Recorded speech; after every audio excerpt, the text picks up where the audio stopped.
एक पादरी अपने शिष्यों को उपदेश दे रहे थे कि यदि आपके मन में ईश्वर पर पूरा विश्वास है तो आप हर मुश्किल को पार कर जाएंगे।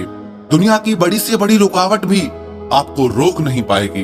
आप पानी पर चल जाएंगे, आग से भी गुजर जाएंगे। उनकी इस बात पे एक भोले भाले शिष्य ने पक्का भरोसा कर लिया और वो मन में ईश्वर पर पक्के विश्वास के साथ पानी पे चलने लगा। और उसके भरोसे में इतनी ताकत थी कि वो उस पानी में भी आराम से चल रहा था।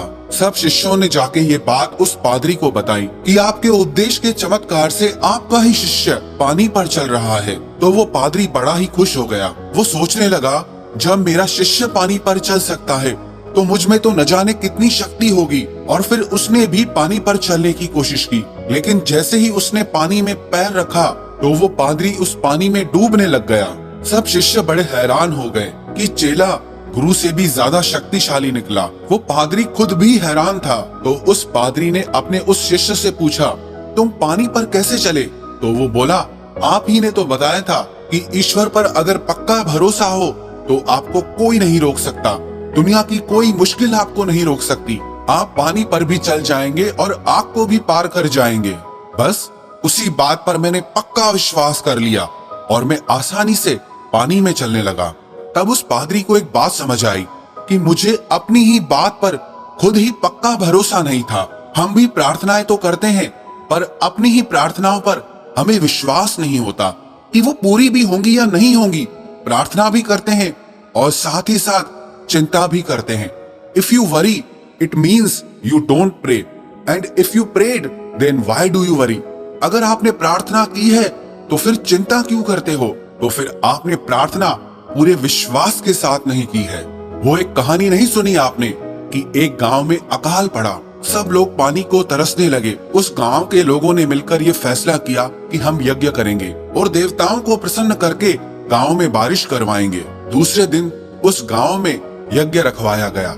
सारे गांव वाले मिलकर उस यज्ञ में जाने लगे, लेकिन एक छोटा सा बालक अपने हाथ में एक छतरी लेकर जाने लगा। तो लोगों ने उससे पूछा कि तुम अपने हाथ में ये छतरी क्यों लेकर आए हो?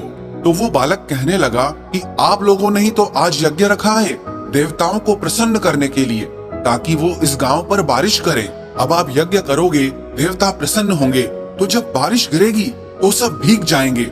और उस बारिश से बचने के लिए ही मैंने ये छाता अपने हाथ में लिया है। कहते हैं उस दिन वो देवता उस यज्ञ से प्रसन्न नहीं हुए, लेकिन उस छोटे से बालक के विश्वास से प्रसन्न हो गए।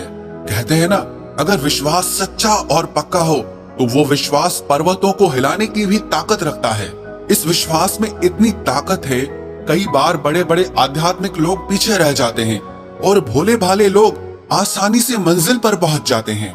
चतुराई चौपट करे, ज्ञानी गोता खाए, भोले भाले भक्त को जल्दी प्रभु मिल जाए।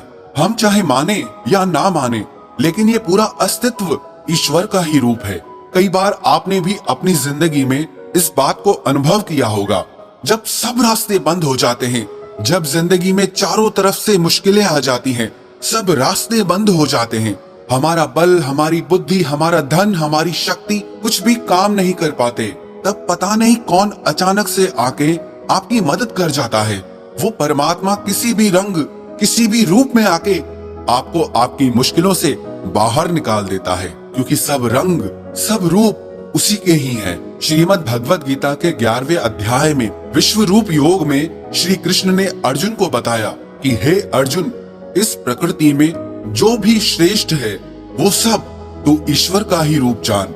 श्री कृष्ण बोले, हाथियों में ऐरावत ईश्वर ही है, घोड़ों में उच्चैश्रवा घोड़ा भी ईश्वर का ही अंश है, देव गुरुओं में बृहस्पति ईश्वर का अंश है, दैत्यों के गुरुओं में शुक्राचार्य ईश्वर का अंश है। ये सूर्य, ये चंद्रमा, ये प्रकृति, ये सब ईश्वर का ही रूप है। उस परमात्मा को देखने के लिए कहीं जाने की जरूरत नहीं है।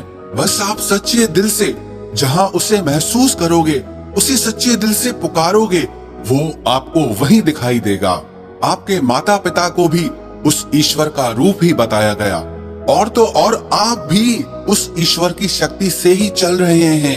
आपके भीतर भी उस ईश्वर की शक्ति की जोत जल रही है। हम लोगों ने ना ईश्वर की बहुत गलत व्याख्या की है। वास्तविकता में ये पूरा अस्तित्व ही ईश्वर का रूप है। श्रीमद् भगवत गीता में श्री कृष्ण ने अर्जुन से कहा कि ये मनुष्य माने या ना माने, पर ईश्वर ने ही इस मनुष्य को, इस अस्तित्व को, इस ब्रह्मांड को धारण कर रखा है। हमारी हालत ना उस मछली जैसी है जो पानी में ही जीती है और पूछती है कि पानी कहाँ है। मैं नहीं मानती पानी को, जबकि वो उसी में पैदा होती है और उसी में अपनी पूरी जिंदगी निकाल देती है। पर वो पानी के इतने ज्यादा करीब है कि पता ही नहीं चलता कि मैं पानी में ही जी रही हूँ। अब वो पानी को ढूंढने जाएगी तो उसे पानी मिलता ही नहीं। हमारी भी यही कहानी है। हम इस प्रकृति रूप परमात्मा से ही जन्म लेते हैं और इसी में ही जीते हैं और इसी में ही लय हो जाते हैं, लेकिन फिर भी पूछते हैं कि कहाँ है ईश्वर। हमने तो कभी देखा ही नहीं, हम उसे मानते ही नहीं। लेकिन याद रखना, गलत कहते हैं कि तेरा पता नहीं, गलत कहते हैं कि तेरा पता नहीं। सच तो ये है कि तेरे ढूंढने की हद तक तुझे कोई ढूंढता नहीं। कबीर दास जी ने भी कहा है, मोको कहा ढूंढे रे बंदे, मैं तो तेरे पास में। ना तीरथ में, ना मूरत में, ना एकांत निवास में, ना मंदिर में, ना मस्जिद में, ना काबे कैलाश में, मोको कहा ढूंढे रे बंदे, मैं तो तेरे पास रे।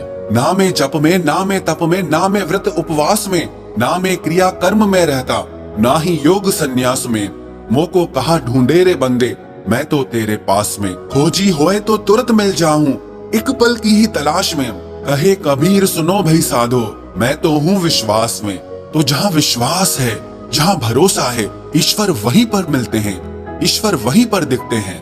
तो जब जिंदगी में सारे रास्ते बंद नजर आए, जब आप हिम्मत हार जाओ, कुछ समझ ही ना आए, आपकी ताकत भी काम ना आए, तो विश्वास रखना, वो ईश्वर आपकी हर मुश्किल को दूर करेंगे।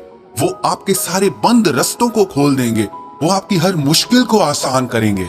Money says earn me and forget everything, time says follow me and forget everything, future says struggle for me and forget everything, and God says just remember me and I will give you everything.